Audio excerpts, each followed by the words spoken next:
Magandang araw sa inyong lahat at welcome sa aking channel. NTC o National Telecommunication Commission ibininyag sa kasalukuyang ginaganap na franchise hearing na mayroong available na frequency ang bansa para ibigay sa ABS-CBN sakaling magkaroon ito ng prangkisa. Tinalakay na ngayong hapon ng House Committee on Legislative Franchises ang prangkisa ng media giant na ABS-CBN Corporation.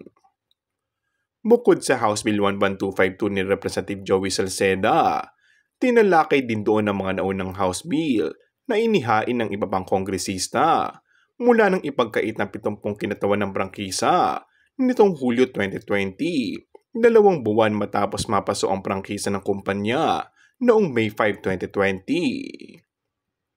Sa panayam ni Ms. Karen Davila sa programang Head Start ng ANC kahapon, bukod sa pagkumpirma niya na pagkakaroon ng pagdinig ukol sa prangkisa ng kumpanya, nabanggit rin ng chairman ng naturang committee na si Parañaque City 2nd District, Representative Gos Bunting, na walang bisa ang franchise renewal kung walang frequency o channel.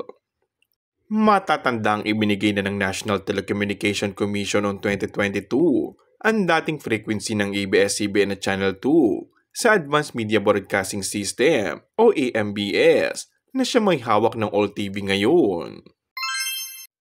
And that's all for our today's video. Kung bago ka lang sa aking channel ay mag-subscribe at pindutin na rin ang notification bell. Maraming salamat!